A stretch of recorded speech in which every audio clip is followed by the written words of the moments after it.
নমস্কার বন্ধুরা, just for my entertainment চ্যানেলের পক্ষ থেকে সকল বন্ধুদের অক্ষয় তৃতীয়ার অনেক অনেক শুভেচ্ছা।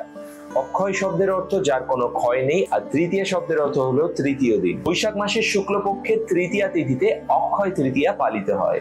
অক্ষয় তৃতীয়ার এই শুভ দিনে গ্রহণ করা কোনো জ্ঞান অথবা বিনম্রভাবে দেয়া কোনো দান ব্যর্থ হয় না।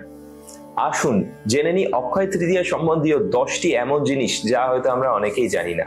তার আগে আপনাদের কাছে আবার রিকোয়েস্ট করব, যারা এখনো আমার চ্যানেলটা সাবস্ক্রাইব করেননি দয়া করে চ্যানেলটা সাবস্ক্রাইব করে দিন, এবং ভিডিও শেষে ভিডিওটি ভালো লাগলে অবশ্যই লাইক এবং কমেন্টের মাধ্যমে জানাবেন আপনারা।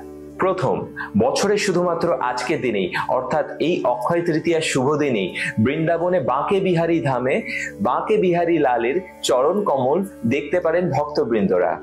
দ্বিতীয়, আজকের দিনকে যুগাতীত বলা হয়। এর মানে হলো আজকের দিন থেকেই সত্য, ত্রেতা, দাপর এবং কলিযুগ শুরু হয়।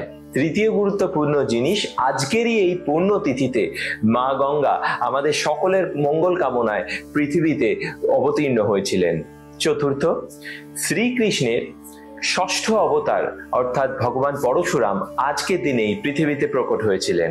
পঞ্চম, হ্যাঁ, আজকের দিনেই শ্রীকৃষ্ণ এবং সুদামা তার সখা, তার পরম বন্ধু শ্রীকৃষ্ণ এবং সুদামার মিলন হয়েছিল, তাদের দেখা হয়েছিল, সাক্ষাৎ হয়েছিল দ্বারকা নগরে। এবং এই সাক্ষাতের পরই সুদামাজি শ্রীকৃষ্ণকে সুখা ছেবড়া দিয়েছিলেন, এবং এই ঘটনা আজও প্রসিদ্ধ, আজও এই গল্প প্রসিদ্ধ। এবং এর থেকেই আমরা জানতে পারি যে ঈশ্বরকে যাই দেয়া উচিত সেটা যেন প্রেম এবং ভক্তিভাব থেকেই দেয়া হয়। আমাদের মনে যেন কোনো বিশেষ ইচ্ছে, কোনো স্বার্থ, কোনো চাহিদা না থাকে। সত্যি আমরা এরকম ধরনের ইতিহাস থেকে বাস্তব জীবনে, সাধারণ জীবনে অনেক কিছু শিখতে পারি।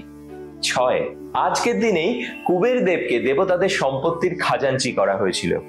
আজকের দিনেই পঞ্চপাণ্ডবের মধ্যে যুধিষ্ঠিরকে সূর্যদেব অক্ষয় পাত্র দান করেছিলেন।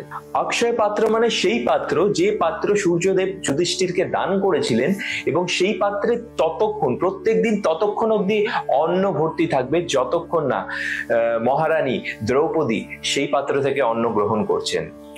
8, আজকের এই শুভ দিন থেকেই শ্রী ব্যাসদেবজি তার শ্রীমুখ থেকে মহাভারত কথা বলতে শুরু করেছিলেন, এবং শ্রী গণপতি বাপ্পা তিনি এই কথা লিখতে শুরু করেছিলেন।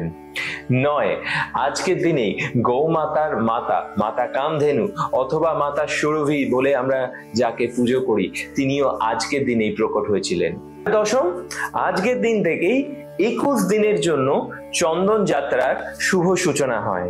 আসুন আমরা সকলে ঈশ্বরের শরণ নিই, আমরা সকলে এই শুভ মুহূর্তকে, এই শুভ দিনকে আনন্দ করি এবং আমাদের জীবনকেও খুশিতে ভরিয়ে তুলি। সকলকে আবার আবেদন যে ভিডিওটা ভালো লাগলে সকলে অবশ্যই কমেন্ট করে জানাবেন। সত্যি যদি কিছু আপনারা এখান থেকে তথ্য পান তো আমারও খুব ভালো লাগবে, এবং আবারও দেখা হবে। অবশ্যই চ্যানেলটা সাবস্ক্রাইব করে রাখবেন, এবং অবশ্যই আপনাদের কাছেও যদি আমায় জানানোর মতন কিছু থাকে বা কোন টপিকে এরপর আমি ভিডিও করতে পারি জানানোর কিছু থাকে তো অবশ্যই আমায় জানাবেন। খুব ভালো থাকবেন। আবারও বলি, আমাদের চ্যানেল জাস্ট ফর মাই এন্টারটেইনমেন্টের তরফ থেকে আপনাদের সকলকে অক্ষয় তৃতীয়ার অনেক অনেক শুভেচ্ছা।